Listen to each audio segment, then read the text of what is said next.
드디어 책 2권으로 왔습니다. 오늘은 6번째 시간, 교재 32페이지이고 24강 지질시대의 환경과 생물입니다. 먼저 화석.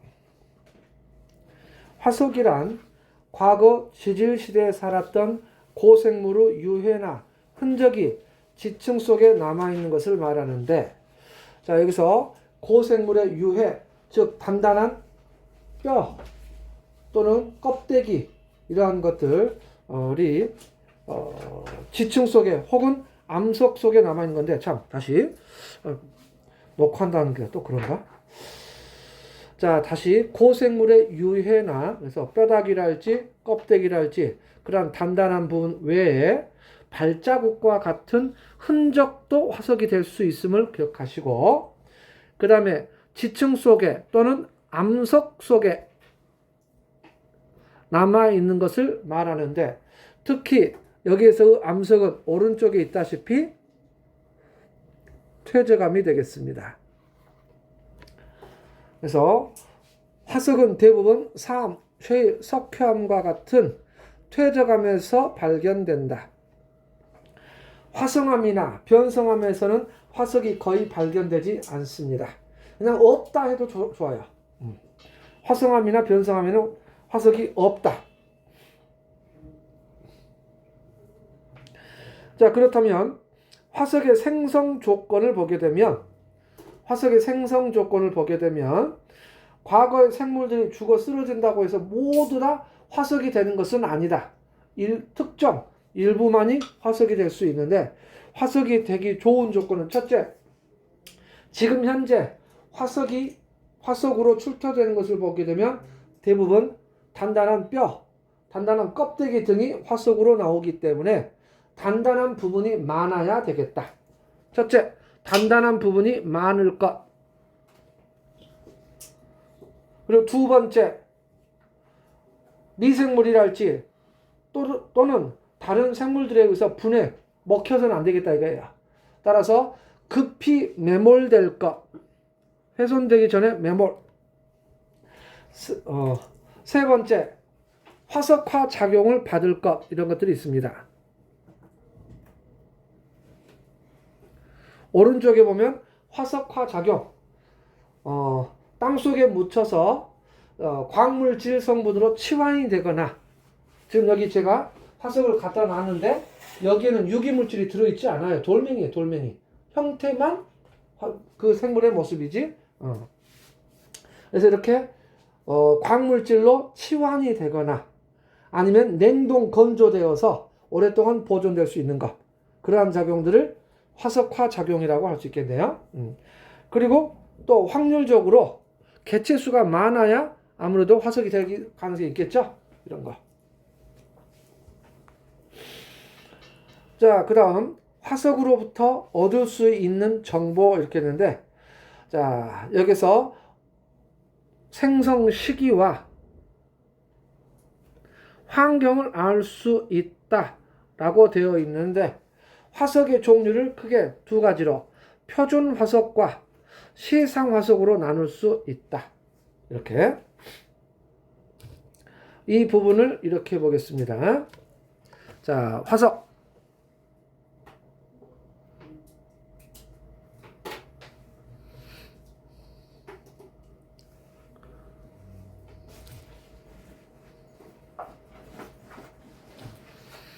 가로축이 분포 지역이고 세로축이 지질 시대입니다. 그랬을 때 표준 화석은 이렇게 그려집니다.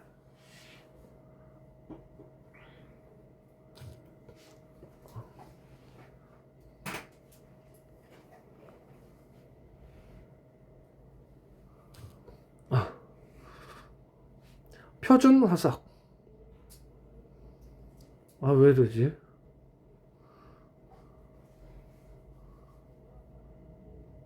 표준 화석. 자, 그랬을 때 표준 화석은 여기가 이 시기에 지구상에 최초로 태어났어요. 그리고 이 시기에 지구상에서 완전히 사라졌어요. 멸종. 그래서 지구상에 존재했던 시기, 이 시간이 짧을 것, 종의 생존 기간이 짧을 것. 두 번째, 분포 지역이 넓을 것. 분포 지역이 넓다는 이야기는 크게 번성했다는 뜻이 되고, 크게 번성했다는 것은 개체수도 많았다는 뜻이 되겠습니다. 따라서 그냥 짧고 굵게 살았다라고 표현할 수 있겠네요.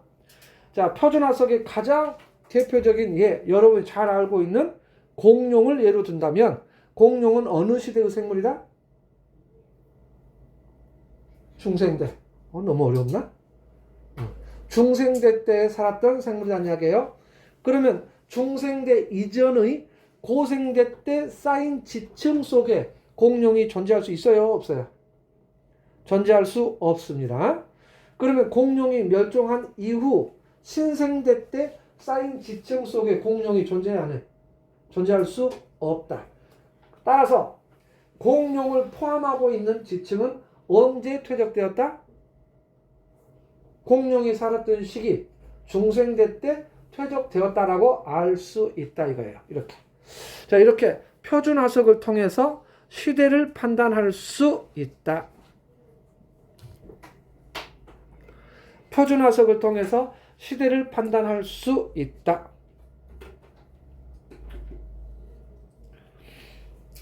이에 반해서 시상화석은 또 이렇게 그려집니다.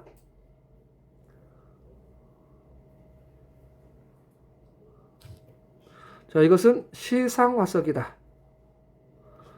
시상화석의 생성 조건은 첫째, 종의 생존 기간이 아주 길다. 최초로 탄생해서 지금 현재까지 살아있다면 더욱더 좋다. 대신 분포 지역이 좁다. 분포 지역이 좁다라고 하는 것은 환경 변화에 민감하다. 환경의 제약을 많이 받는다. 라고 이야기할 수 있겠네요. 그런데 지금 현재 이 생물이 살고 있는 환경을 보면 과거에 그와 같은 생물이 살았을 때도 지금과 마찬가지였을 것이다 라고 유추할 수 있다는 이야기예요. 이렇게. 자, 따라서 지금 현재 그러하므로 과거에도 그런 환경에서 살았을 것이다. 여기서부터 여기까지 이런 환경에서 살았을 것이다. 그래서 표준화석을 통해서 시대를 알 수 있고 시상화석을 통해서 환경을 알 수 있다 이거예요. 이렇게. 그런데 이것을 그래프를 살짝 바꿔서 이렇게도 표현할 수 있겠습니다.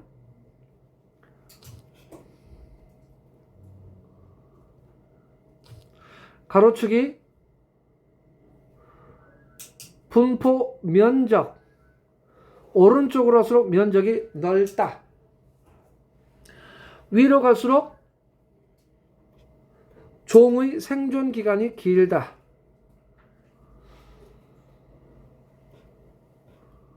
이렇게. 그랬을 때 화석의 집단을 크게 두 종류로 나눴을 때 이렇게 또 이렇게 두 집단으로 나눴다. 그랬을 때 왼쪽 위에 있는 이것은 무슨 화석이 돼? 위에 있으니까 종의 생존 기간이 길고 왼쪽에 있으니까 분포 면적이 좁다라는 뜻이 된다는 이야기예요. 따라서 이것은 시상 화석이 되고, 자, 여기 오른쪽 아래에 있는 것은 종의 생존 기간이 짧고 분포 면적은 넓다. 따라서 표준 화석이 된다는 이야기예요. 이렇게. 그래서 형식은 달라졌지만 내용으로는 같다. 그런데 시험 문제는 조금 고급스럽게 나와요. 가로축, 세로축을 주고 이 안에는 어떤 화석이 들어가느냐라고 물어보는 것은 지극히 초보 수준이다. 그럼 어떻게? 이걸 줘요. 그래 놓고 가로축, 세로축이 바르게 짝지어진 것은 하고 문제가 나온다는 이야기예요. 이걸 묻는다.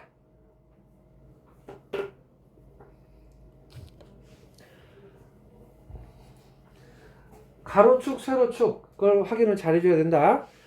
그래프가 이것뿐만이 아니에요. 그래프가 주어지거든 항상 가로축, 세로축을 잘 확인하시기 바랍니다. 자, 그래서 화석에 대해서 이야기를 했습니다. 그럼 여기에서 표준화석은 책의 그림이네요.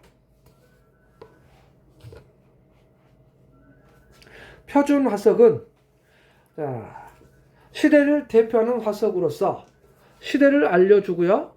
다시 한번 조건은 생존 기간이 짧고 분포 면적은 넓다. 그랬을 때 시대를 대표하는 화석들이 있는데 국가 대표급만 기억하자. 그렇다면 고생대를 대표하는 화석은 삼엽충. 그 다음에 중생대를 대표하는 것은 공룡. 신생대를 대표하는 것은 매머드. 화폐석도 중요해요, 사실은. 그런데 이렇게. 그리고 여러분들이 이 정도를 먼저 알고 시간 날 때 이런 것도 있다라고 하는 것을 나중에 기억해 주시면 되겠습니다. 자, 그에 반해서 시상화석은 뭘 알려줘? 환경. 그리고 조건은 생존 기간이 길고 분포 면적은 좁다. 이렇게. 그랬을 때 대표적인 예를 든다면 고사리와 산호를 예로 듭니다. 고사리는 온난 수변 육지, 산호는 따뜻하고 얕은 바다 이렇게 외웁니다. 고사리는 어떤 환경이라고요? 소리내서 온난 수변 육지, 다 같이 온난 수변 육지. 네. 자, 그 다음에 산호, 따뜻하고 얕은 바다. 좋습니다. 요 두 개 기억하시면 되겠습니다. 그래서 이것은 환경을 알려준다는 이야기예요. 자, 이것을 다시 정리를 한다면, 자, 시상화석이 있다. 시상화석을 통해서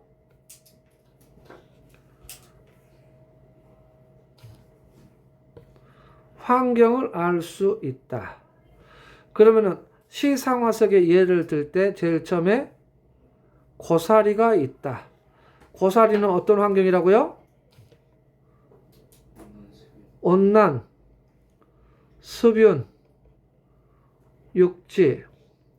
그 다음에 산호는요?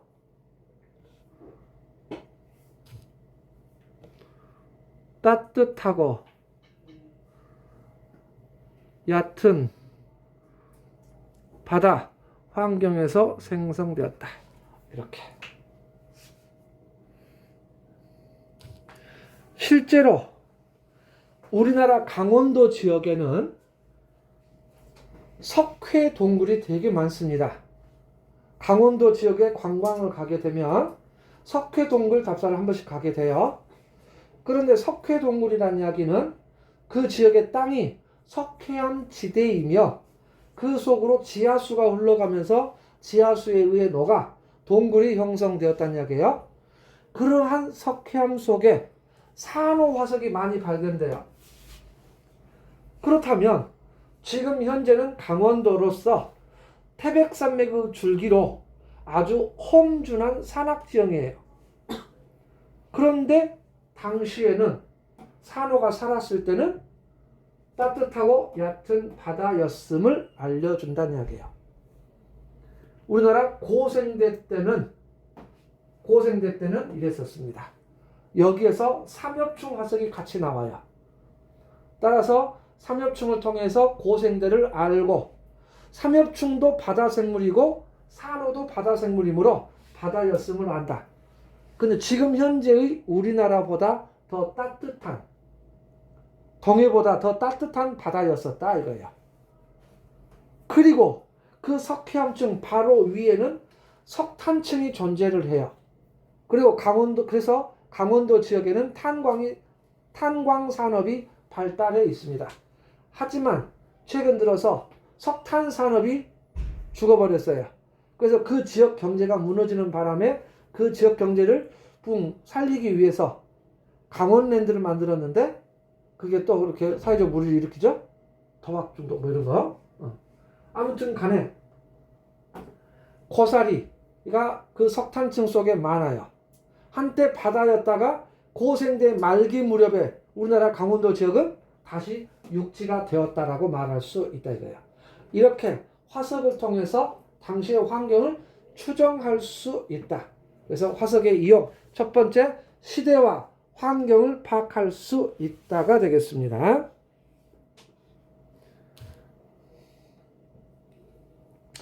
그 다음에 과거 지구의 대륙 분포, 조금 이따가 전체적으로 한번 살펴볼 텐데 고생대 말기 무렵에 모든 지금 현재의 많은 대륙들이 있는데 그 대륙들이 하나로 모여 있었어요. 그 하나로 모여 있는 대륙을 초대륙이라고 표현하고 그때 당시의 이름을 고생대 말기의 초대륙 이름을 판게아라고 합니다. 판게아. 그리고 이 판게아가 한 덩어리였다가 북반구로 남반구로 갈라지는데 특히 남반구로 갈라지는 대륙을 곤두와나라고 했습니다. 그럼 곤두와나를 구성하고 있는 대륙은 지금 현재의 남아메리카, 그 다음에 아프리카, 그 다음에 호주, 그리고 남극, 그리고 인도도 여기에 있었어요. 여기에 있는 인도. 그래가지고 갈라져서 여기까지 왔다는 이야기예요. 이렇게. 그런데 이렇게 붙어 있었다. 곤두와나로 전체가 붙어 있었다라고 하는 것들을, 그 곤두와나를 구성하는 대륙들을 어떻게 알았냐면 붙어 있었을 당시, 즉 고생대 말에서 중생대 초까지 대륙들이 붙어 있었는데 그때 당시 언제라고? 고생대 말에서 중생대 초까지 붙어 있었을 당시 생존했던 생물들을 봤더니 이렇게 연결되더라 이거예요. 이렇게 연결되더라 이거예요. 따라서 하나의 대륙이었었다라고 하는 것을 알 수 있다. 이거 외에도 몇 번 더 화석이 있지만 뭐 이 정도면 되겠습니다. 화석 이름이 중요한 게 아니고 이렇게 해석한다. 한 덩어리였음을 알 수 있다. 이렇게. 그 다음에 어느 한 종류의 생물을 시대별로 쭉 나열했을 때,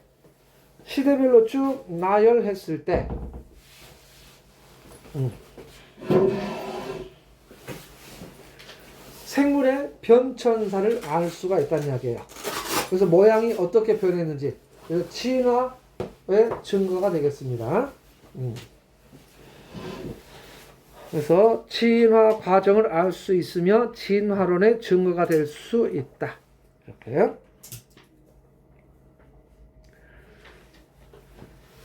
그 다음에 지층의 대비. 지층의 대비. 멀리 떨어져 있는 지층에서 산출된 화석을 비교하면 각 지층들이 퇴적된 지질시대를 비교할 수 있다.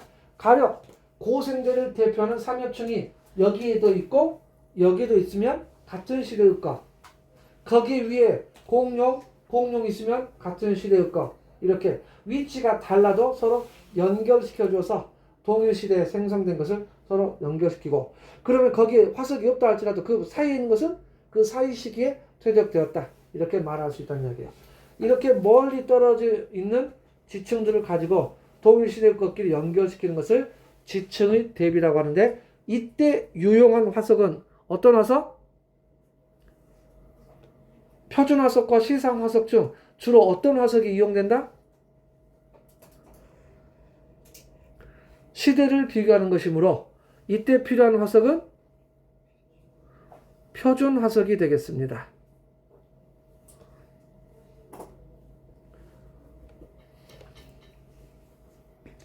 표준 화석이 된다.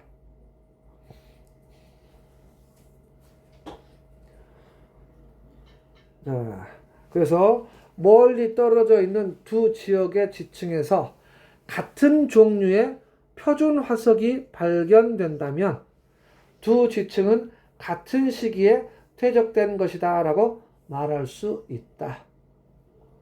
표준화서.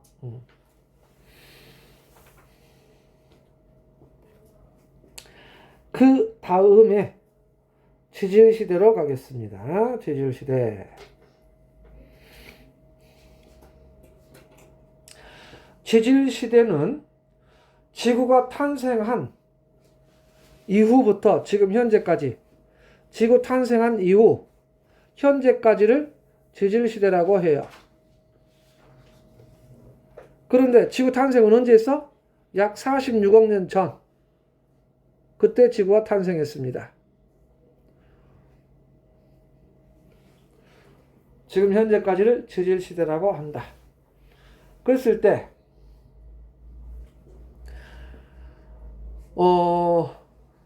그 46억의 기간을, 시대를 쪼개서 나눠야 되겠습니다. 그랬을 때 나누는 구분 기준은 커다란 지각 변동에 의해 생긴 부정합과 두 번째, 생물계의 급변, 큰 변화로 나눈다. 특히 표준화석이 구분 기준이 된다. 이렇게 되겠습니다. 그 다음에 지질시대의 구분과 상대적 길이가 나오는데, 자, 여기서 밑에가 억년 전이 나오죠.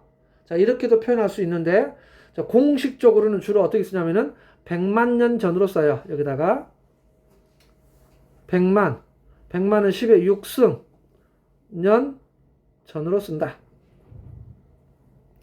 그럼 여기는요 4600으로 적어지고요. 4600.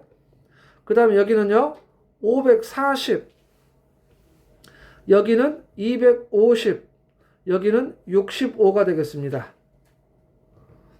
65.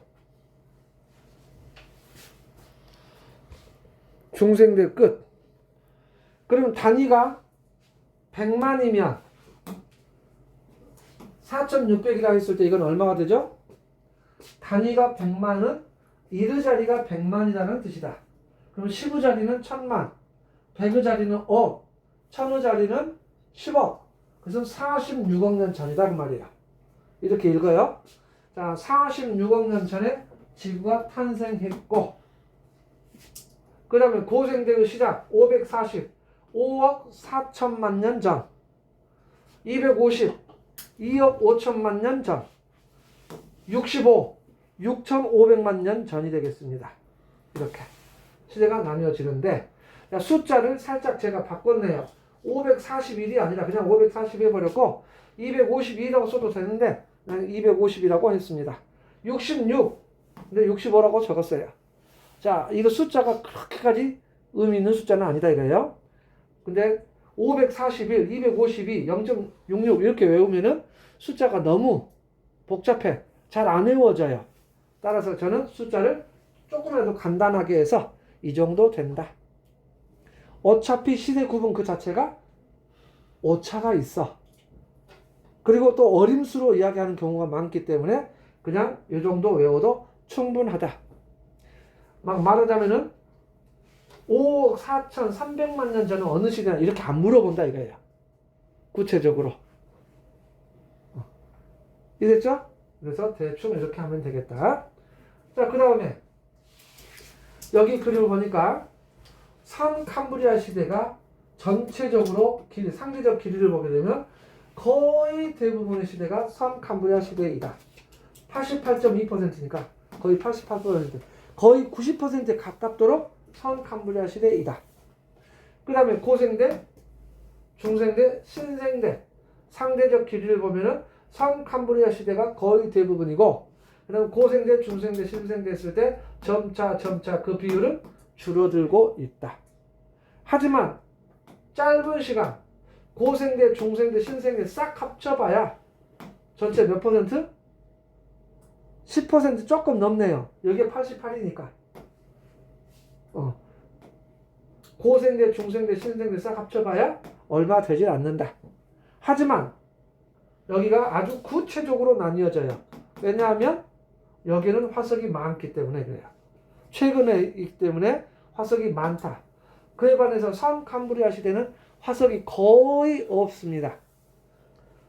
화석이 거의 없다. 그랬을 때 왜 그러냐면 지구상에 생명체가 출현한 지 얼마 되지 않았어요. 따라서 첫째, 개체 수가 매우 적었고, 두 번째, 단단한 부분이 적었고, 세 번째, 설사 화석이 되었다 할지라도 오랜 기간 지나면서 없어져 버렸다는 이야기예요. 유실돼 버렸다. 변성작용 등을 받아서 없어져 버렸다는 이야기예요. 그래서 화석이 거의 없는 시기입니다. 따라서 요거 부정합과 생물계의 급변으로 나누려고 했는데 대부분의 암석이 변성암으로 존재해서 알기가 어려워. 생물로 나누려고 했는데 생물도 거의 없어. 쓸 말이 별로 없다는 이야기예요. 그래서 나의 옛날 어렸을 적 시절 이렇게 우리 아들이 초등학교 졸업하면서 6학년 학생들끼리 CD로 선생님이 만들어줬다고 했는데 CD 제목이 뭐냐면 나의 흑역사라고 딱 적어놓더라고요. 그게 왜 흑역사인지 모르겠어요. 아무튼 자, 근데 여기서 지질 시대를 약 1년의 기간으로 표현했을 때 어떻게 됐느냐? 아니면 또 지질시대 46억의 기간을 한 달로 표현했을 때 혹은 하루로 표현했을 때 어떤 의미를 갖느냐를 좀 생각해 보시고 어떻게 나뉘어지는지를 한번 보겠습니다.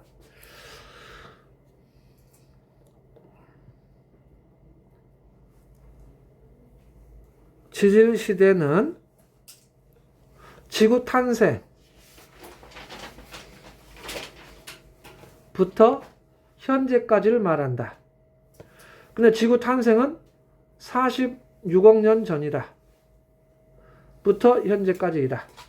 그런데 그러면 지질시대의 기간은 46억의 기간이다 이거예요. 근데 이것을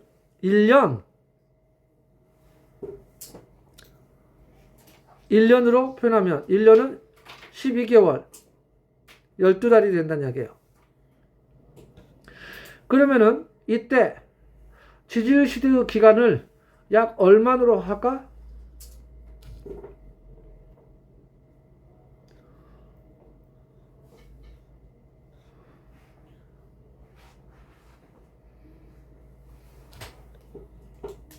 이때는 약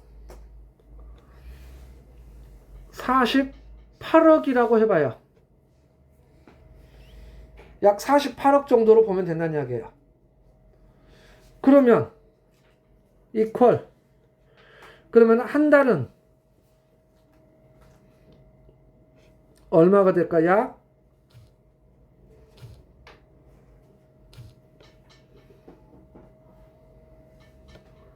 얼마?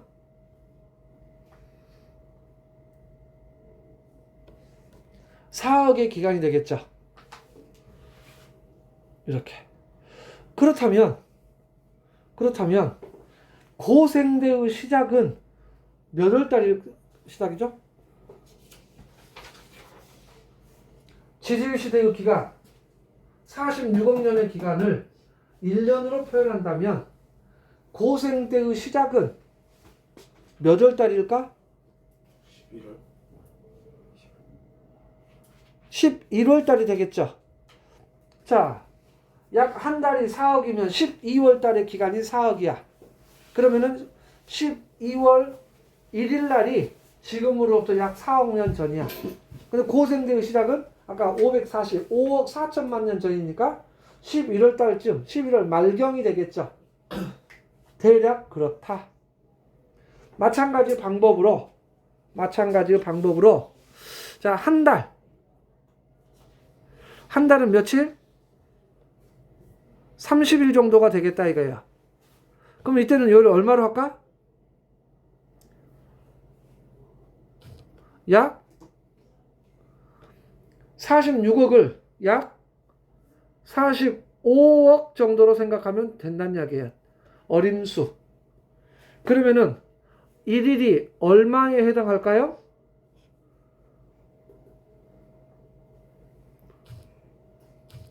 약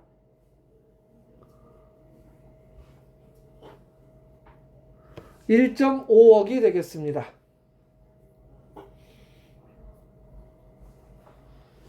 그런데 고생대의 시작은 5억 4천이므로 1.5의 배수를 생각한다면 3일이면 4.5억이고 4일이면 6억이 되니까 3일차와 4일차 사이가 되겠죠. 그러면은 한 달 30일로 지구의 역사를 한 달에 달력에다 놓고 본다면 고생대의 시작은 며칠이 될까?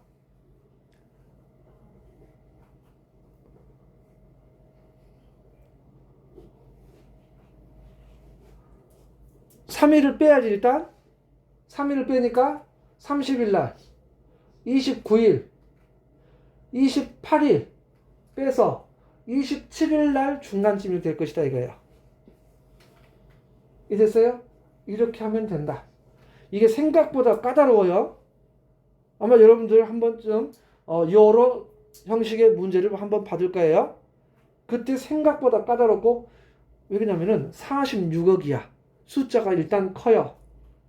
그 다음에 날짜가 되게 상가셔.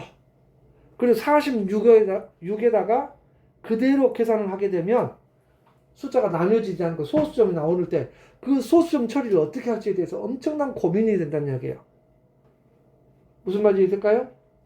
그냥 여기다가 46억을 대입하게 되면 한 달하고 46억하고 딱 정확한 배수가 아니기 때문에 되게 소수점으로 나오니까 되게 헷갈린다는 이야기예요.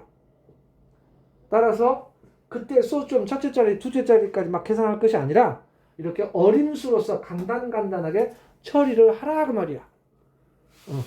이게 원래 정석풀이인데 그렇게 설명하지 않는 경우가 많다는 이야기예요. 자, 그럼 또 한 가지 더 할 수 있어요. 하루 24시간을 하면 어떻게 될까? 그럼 또 여기를 얼마로 할까요? 그러면 이것도 역시 약 48억이라고 하면 얼추 나오죠. 그럼 1시간은 얼마가 돼? 2억이 될 것이다 이거예요. 약 2억이 될 것이다. 이렇게. 그런데 1년 지질시대의 기간 46억의 기간을 1년 12달로 했을 때 고생대의 시작이 언제라고? 11월 말쯤이라고 했어요. 이건 뭘 의미하느냐? 고생대의 시작이 뭐냐면 우리 지구상에 생물 종의 수가 폭발적으로 증가했던 시기가 돼. 그래서 지구상에 다양한 종의 생물들이 살았던 시기입니다. 그럼 그 이전에는 선캄브리아 시대에는 생물 종이 거의 없었어. 많지 않았어. 지구가 비교적 조용했던 시기야. 생물들이 거의 살지 않았으니까. 그래서 지구는 매우 조용한 시기를 거쳤어. 1월 1일부터 시작해서 10월 달까지 11월도 한동안 거의 생물들이 살지 않았다는 얘기예요. 있긴 있었어도 말 없는 생물들. 그러다가 11월 말쯤에 이제 생물들이 돌아다니기 시작하고 이렇게 막 활발하게 잡아먹기는 그런 식의 어떤 모습이 나온다는 얘기예요. 좀 더 격동적으로 변하는 시기가 되었다. 이때 우리 인간의 역사는 어떻게 될까? 우리 인간의 역사는 여러분 국사, 세계사 등을 배울 때 제일 첫 단원이 뭐야? 선사시대라고 나와요. 선사시대. 역사시대 앞이라고 해서 선사시대라고 그래. 그때는 인류의 기원에 대한 이야기, 구석기 시대의 이야기가 나오는데 그때가 100만 년, 200만 년, 수백만 년 전이야. 그러면 1년의 역사로 한다면은 어떻게 될까? 1년의 기간으로 말한다면 12월 31일 거의 자정이 다가와서 우리 인류가 나온 거야. 그러면 우리 지구의 1년이라고 봤을 때 우리 인간은 고작 불과 몇 분에 해당되는 시간이야. 근데 우리 인간들이 지구의 주인 행세를 하고 있다는 이야기예요. 우리는 조금 더 겸손할 필요가 있고 지구에 대해서 조금 아껴 쓸 필요가 있다. 라는 것을 말하고 싶은 이야기입니다. 이게. 우리 인간은 지구에서 정말 먼지처럼 지나가는 바람보다 더 짧은 인생일 수도 있다는 이야기예요. 지구의 인생에서 잠깐 지나가는 먼지에 불과할 수 있다는 이야기예요. 시간적으로. 이해되죠? 자, 그래서 이렇게 디드리 시대를 이런 식으로 표현했을 때 의미를 좀 알아두시고 상캄브리아 시대가 아주 오랫동안 있었다라고 하는 것을 기억하시면 되겠습니다. 자, 이 부분까지 하고 잠시 쉬도록 하겠습니다.